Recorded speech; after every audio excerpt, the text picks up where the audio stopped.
네, 오늘은 대림절 네 번째 주일, 마지막 주일입니다. 요한계시록을 저희가 살펴보고 있었는데, 그래도 대림절 기간 중에 주님의 오셨던 그 내용에 대해서, 말씀에 대해서 한 번은 살펴봐야 할 것 같아서 오늘은 미가 5장 2절 말씀을 본문으로 택했습니다. 오늘 2절 말씀을 보면 이렇게 말합니다. 베들레헴 에브라다야, 너는 유다 족속 중에 작을지라도 이스라엘을 다스릴 자가 내게서 내게로 나올 것이라. 그의 근본은 상고에 영원에 있느니라. 마지막 날 말일에 이 땅을 다스릴 한 위대한 왕이 유다 족속 중에서 아주 작은 마을인 베들레헴이라는 곳에서 태어날 것이라, 이렇게 예언하고 있습니다. 그런데 그 왕의 기원, 근본은 상고에 영원에 있다, 이렇게 말합니다. 즉 신적인 기원을 가지고 있다 말하는 것이지요. 지난번 시간에 예수 그리스도께서 멜기세덱의 계보를 따라가는 저 제사장이다, 그런 말씀을 드린 적이 있습니다. 거기서 말하는 그 멜기세덱이 그 근본이 상고에 영원에 있는 것이지요. 그러니까 예수 그리스도 역시 그 신적인 기원이 영원에 있다 말하고 있습니다. 마태복음 2장 4절에서 6절까지의 말씀에 의하면 헤롯 왕 때에 동방에서 온 박사들이 있었습니다. 그들이 예루살렘으로 와서 유대인의 왕으로 오시니가 어디 있느냐, 그렇게 물어보는 일이 일어납니다. 그러자 헤롯 왕은 모든 대제사장들과 백성의 서기관들을 모아서 그리스도가 어디서 나겠느냐 하고 묻습니다. 어쩌면 동방의 박사들은 예루살렘이라는 가장 큰 도시에 예수 그리스도 왕이 태어났을 것이라 생각하고 왔을지도 모르겠습니다. 하지만 대제사장들과 백성의 서기관들이 하는 말은 달랐습니다. 그리스도가 바로 유대 땅 베들레헴이라는 곳에 나실 것이라 말합니다. 그때 그들이 그 근거로 사용한 구절, 바로 오늘 본문인 미가 5장 2절인 것입니다. 그런데 이상합니다. 미가 선지자는 그냥 베들레헴이라 말하지 않고 베들레헴 에브라다야, 이렇게 말하고 있습니다. 백성의 대제사장들과 서기관들은 베들레헴이라고 말했지만 원래 원문에는 베들레헴 에브라다라고 말하고 있다는 것이지요. 에브라다는 풍성한 열매라는 뜻을 지니고 있습니다. 베들레헴의 옛 지명이라 말할 수 있지요. 그런데 베들레헴이라는 말은 히브리어로는 떡집이라는 뜻입니다. 아마도 에브라다가 곡창지대였기 때문에 풍성한 수확을 거두고 나면 그 풍성한 수확을 가지고 떡집이 번창을 하다 보니 사람들이 자연스럽게 그 지역을 베들레헴이라 그렇게 불러서 에브라다에서 베들레헴으로 지명이 바뀐 것이 아닌가 생각을 해봅니다. 그런데 에브라다라는 지명은 풍부한 곡창지대이기는 했지만 사실은 역사적으로 많은 슬픔을 간직한 지명입니다. 에브라다는 라헬이 야곱의 막내 아들 베냐민을 낳다가 죽은 곳입니다. 그래서 라헬은 죽을 당시 그 아들의 이름을 슬픔의 아들이라는 뜻으로 베논이라 그렇게 부르며 통곡하였던 것으로 전해지고 있습니다. 그때부터 이스라엘 백성들에게 에브라다는 슬픔을 상징하는 말이 되었습니다. 후에 예레미야 35장 15절을 보면 예레미야 선지자는 라헬의 통곡 소리를 이스라엘 백성들이 앞으로 당할 비극을 비유하는 그 통곡 소리로 사용하기도 했습니다. 자, 그런데 이렇게 역사적으로 슬픔의 땅이었던 에브라다, 슬픔으로만 가득했던 그곳에 이제 인류의 구원자이신 메시아가 나시게 될 것이라 예언하고 있는 것이지요. 슬픔, 죽음을 슬퍼하고 애곡하던 땅이 에브라다였습니다. 그런데 그 죽음의 땅에 이제는 새 생명과 영원한 생명을 주실 메시아께서 이 땅으로 오시는 바로 그 장소, 복된 장소가 되고 있는 것입니다. 그래서 미가 선지자는 베들레헴을 베들레헴 에브라다 그렇게 불렀던 것이지요. 그렇다면 에브라다라는 말, 이전의 베들레헴의 지명은 어쩌면 예수 그리스도가 이 땅에 오시기 전에 세상을 의미할지도 모르겠습니다. 예수 그리스도께서 이 땅에 오시기 전에는 이 세상은 소망도 없었지요. 기쁨도 없었습니다. 오직 절망과 슬픔만 가득한 그런 땅이었습니다. 마치 거대한 무덤과도 같은 땅이었던 것이지요. 죽음과 슬픔의 그림자만이 드리워졌던 그런 땅, 그런 장소, 그곳이 바로 사람들이 살아가던 세상이었다는 것입니다. 그런데 그 세상에 예수 그리스도께서 오셨습니다. 이제 새 생명의 역사가 일어나기 시작한 것입니다.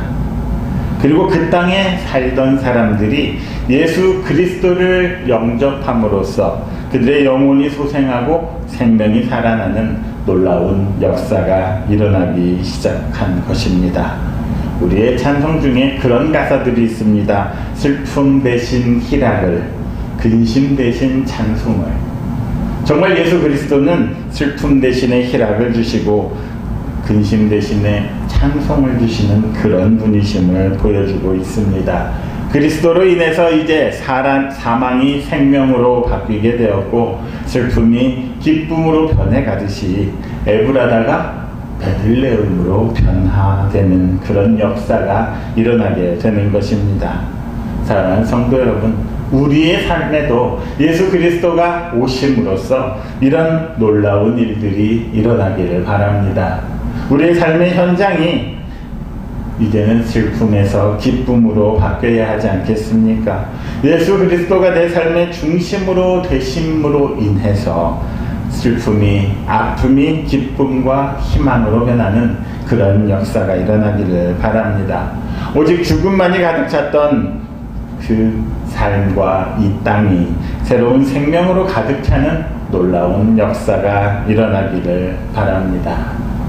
자, 그렇다면 그리스도가 태어나신 베들레헴은 어떤 땅입니까? 미가 선지자는 그냥 단적으로 이 베들레헴을 향해서 작은 마을이다 이렇게 말하고 있습니다. 왕이 되기 전에 다윗이 태어났던 곳, 그곳이 베들레헴이었습니다. 하지만 왕이 되기 전에 다윗은 아주 초라한 곳, 아주 작은 마을에서 태어났습니다. 아주 작은 지파 중에서도 아주 작은 지역에서 태어났던 것이지요. 얼마나 작은 마을이었는지는 여호수아 시대에 유다 지파에 배분되었던 그 도성들 중에 베들레헴이라는 도시가 빠져 있음을 봐도 알 수 있습니다. 얼마나 작았는지, 그곳이 들어갔는지 빠졌는지도 모를 만큼 그렇게 작은 곳이었다는 것이지요. 만약 예루살렘 같은 큰 도시였다면 여호수아가 땅을 분배할 때 아마 제일 앞에 그 이름이 위치해 있었을 것입니다. 그런데 너무 작다 보니까 유다 지파에 주기는 했지만 그곳이 있었는지도 모를 정도로 이름이 빠져 있었다는 것이죠. 그런데 사람들의 눈에 작게 보인다고 해서 하나님의 눈에도 작게 보이는 것은 아닙니다. 예수님이 태어나신 땅, 그 땅도 마찬가지지요. 아주 변방의 갈릴리 중에서도 아주 한적한 곳인 나사렛이라는 곳 아니었습니까? 사람들이 그래서 하는 말이 어떤 말입니까? 나사렛에서 무슨 선한 것이 나겠느냐? 이 말이 그 당시 사람들이 주로 하는 말이었다는 것이죠. 나사렛에서 뭐 좋은 게 있겠느냐? 하지만 하나님의 눈에는 다르게 보였고 바로 그 땅에서 인류의 왕이시고 이스라엘의 왕이시고 인류의 구주이신 예수 그리스도께서 이 하찮은 동네, 보잘것없는 동네에서 태어나셨다는 것입니다. 사람들은 왕이라고 한다면 대개 어디에서 태어날 거라 생각합니까? 가장 화려한 곳, 가장 좋은 곳에서 태어날 거라 생각을 합니다. 그래서 아마 동방박사들도 예루살렘으로 가고 왕궁으로 가서 메시아를 찾았던 것 아니겠습니까? 그런데 이 아이는 바로 예루살렘이 아니라 베들레헴이라는 곳에 태어났다는 것이지요. 이것은 예수 그리스도께서 세상의 왕과는 다르다는 것을 보여주고 있습니다. 겸손의 왕으로 오셨음을 보여주고 있는 것이지요. 성경은 예수 그리스도의 기원이 상고에 있다 말합니다. 상고, 영원이지요. 결국 하나님과 같은 기원을 가졌다 말합니다.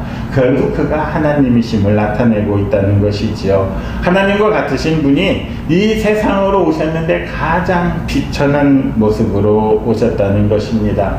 이렇게 겸손의 왕으로 오신 예수 그리스도, 베들레헴에 오신 것만으로도 아주 비천함을 보여줄 수 있었지만 더 낮아져서 왕궁이 아닌 마굿간으로 오셨음을 우리가 알 수 있습니다. 그렇게 오셨기에 이 세상에서 비천한 사람들, 이 세상에서 아주 낮고 천한 사람들을 섬기는 삶을 살 수 있었습니다. 그렇다면 주님께서 이런 모습으로 오셨다면 하나님 앞에서 우리 인간들은 어떤 모습으로 살아야 하는지를 보여준다 말할 수 있습니다. 참 사람이란 하나님 앞에서 항상 겸손함을, 아니 이 세상 사람 누구에게도 교만해서는 안 된다는 것을 보여주는 것이지요. 그리스도가 그렇게 겸손한 왕으로 오셨다면 그리스도를 따르는 사람들 역시 겸손해야 할 것입니다. 교만하다면 그런 사람들 중에서는 예수 그리스도를 따를 수 있는 사람이 아무도 없는 것입니다. 그리스도의 제자가 된 사람들, 곧 성도들은 세상의 신분과 무관하게 겸손해야만 합니다.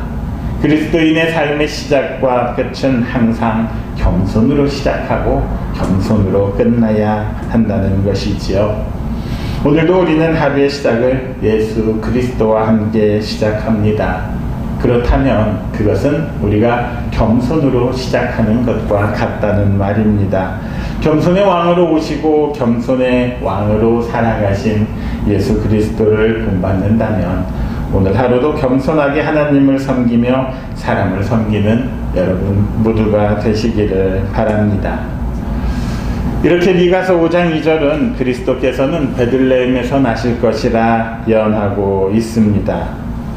그런데 그 예수 그리스도께서 베들레헴에서 나신 것은 예수 그리스도가 겸손의 왕이기 때문에, 그리고 겸손한 자들의 구주가 되시기 때문임을 우리가 이제 막 보았습니다. 그런데 그리스도께서 베들레헴에 오신 이유는 또 다른 이유가 있습니다. 그것은 베들레헴의 진영이 지니고 있는 떡집이라는 의미와 연관이 되어 있습니다. 떡집이라는 의미가 예수 그리스도가 베들레헴에 나실 수밖에 없는 필연적인 이유가 된다는 것입니다. 요한복음 6장을 보면 예수께서 디베랴 바다 건너편 벳세다에서 오병이어로 5,000명을 먹이신 이적을 베푸심이 나와 있습니다. 그리고 다음날 행하신 설교, 거기에서 예수님은 사람들을 향해 이렇게 말씀하십니다. 요한복음 6장 27절입니다. 같이 읽습니다. 썩을 양식을 위하여 일하지 말고 영생하도록 있는 양식을 위하여 하라. 그리고 6장 32절과 33절에서 이렇게 말씀하십니다. 같이 읽습니다. 내 아버지께서 너희에게 하늘로부터 참 떡을 주시나니 하나님의 떡은 하늘에서 내려 세상에 생명을 주는 것이니라. 떡이라는 것이 결국 우리의 생명을 유지시켜주는 것 아니겠습니까? 그런데 이 땅의 떡이 아니라 하나님의 떡은 하늘에서 내려 세상에 생명을 주는 것이라 말씀하십니다. 그러니 사람들이 뭐라 말하겠습니까? 주여, 이 떡을 항상 우리에게 주소서. 이게 이 땅을 살아가는 사람들의 기본적인 욕구 아니겠습니까? 우리가 굶지 않고 항상 떡을 먹을 수 있는 것, 그것이 우리의 소망인 것이지요. 그러자 예수님께서 말씀하십니다. 나는 생명의 떡이니 내게 오는 자는 결코 줄이지 아니할 터이요. 약간 뉘앙스가 다르지 않습니까? 사람들이 이 떡을 항상 우리에게 주소서 하였을 때 예수님께서는 그냥 떡이라 말씀하지 아니하시고 나는 생명의 떡이라 이렇게 말씀을 하십니다. 자, 이 땅에 영원한 생명을 주기 위해서 오신 생명의 떡이라는 것이지요. 그러니까 나는 에고 에임이라 그렇게 말씀하십니다. 나는 생명의 떡이다 할 때 예수님께서 내가 누구인지를 스스로 증명해 주셨습니다. 그래서 그것을 더욱더 강화하기 위해서 베들레헴이라는 떡집이라는 곳에 태어나셨다는 것입니다. 자, 떡이라는 게 얼마나 중요한지 밥이라는 것이지요. 여기에서 금방 알 수가 있습니다. 사람이 육신의 생명을 유지하기 위해서는 반드시 땅에서 나는 떡을 먹어야만 합니다. 떡을 먹지 않으면, 밥을 먹지 않으면 죽을 수밖에 없지요. 그런데 문제는 이 밥이 우리의 생명을 영원히 유지시켜 주지는 못한다는 것입니다. 잠깐 있게 해줄 수는 있지만 영원히 살게 해줄 수는 없다는 것이지요. 그렇기 때문에 먹고 또 먹어도 배가 고픈 것인지 모르겠습니다. 그러니까 땅에서 나는 떡을 아무리 많이 먹는다 할지라도, 이 밥을 아무리 많이 먹는다 할지라도 우리는 언젠가는 죽을 수밖에 없습니다. 그러면 우리가 영원히 살기 위해서는 어떻게 해야 합니까? 이 땅의 떡이 아니라 하늘로부터 내려오신, 하늘로부터 주신 그 떡을 먹어야만 합니다. 하늘로부터 내려온 떡, 그 떡이 바로 예수님께서 말씀하시는 생명의 떡인 것이지요. 그러니까 예수님은 나는 생명의 떡이라 하셨으면 우리는 예수님을 어떻게 해야 됩니까? 먹어야 되는 것이지요. 섭취해야 합니다. 모세는 이스라엘 백성들을 향해서 신명기 8장 3절에서 이렇게 말합니다. 같이 읽겠습니다. 너를 낮추시며 너를 줄이게 하시며 또 너도 알지 못하며 내 조상들도 알지 못하던 만나를 내게 먹이신 것은 사람이 떡으로만 사는 것이 아니요 여호와의 입에서 나오는 모든 말씀으로 사는 줄을 내게 알게 하려 하심이니라. 그러면 이제는 우리가 영원히 사는 떡이 무엇인지를 알 수 있게 되었습니다. 사람이 이 땅에서 나는 떡으로 사는 것이 아니라 여호와의 입에서 나오는 모든 말씀, 그 말씀으로 살기에 하나님의 말씀이 곧 우리에게는 생명의 떡이 된다는 것이지요. 요한복음은 그래서 예수 그리스도가 곧 말씀이라 말하고 있지 않습니까? 태초에 말씀이 계셨고 그 말씀이 하나님과 함께 계셨습니다. 그래서 그 말씀이 육신이 되신 분, 그분이 바로 예수 그리스도라 성경은 말하고 있는 것이지요. 요한복음 1장 14절은 이렇게 말합니다. 같이 한번 읽겠습니다. 말씀이 육신이 되어 우리 가운데 거하심에 우리가 그의 영광을 보니 아버지의 독생자의 영광이요 은혜와 진리가 충만하더라. 생명의 떡은 곧 하나님의 말씀을 의미합니다. 그런데 그 말씀이 육신이 되어서 우리 가운데 거하신 분, 그분이 바로 예수 그리스도라 성경은 말하는 것이지요. 그러니까 예수 그리스도는 하나님께서 우리에게 영원한 생명을 주시기 위해서 하늘에서 내려주신 생명의 떡입니다. 이 땅의 만나는 하루만 지나면 다 썩어서 먹을 수가 없게 되었습니다. 하지만 하나님의 말씀은 영원히 썩지 않는 만나라는 것을 성경이 말해주고 있습니다. 사람이 영원히 살기 위해서는 이 생명의 떡을 먹어야만 합니다. 예수 그리스도를 나의 구주로 믿고 받아들이고 이제 그의 말씀대로 살아야 한다는 것이지요. 이 떡, 이 말씀을 먹는 사람만이 참 생명을 얻을 수가 있기 때문입니다. 우리 새날교회 성도들은 모두가 예수 그리스도를 믿고 그분이 주신 생명의 양식인 말씀을 항상 가까이 하며 그것으로 삶의 양식을 삼기를 바랍니다. 이 세상에 양식을 아무리 많이 먹는다 해도 생명의 양식인 하나님의 말씀, 아니 곧 예수 그리스도를 내 안에 주인으로 삼지 않는다면 우리는 항상 배고플 것이고 영원한 생명을 누릴 수가 없을 것입니다.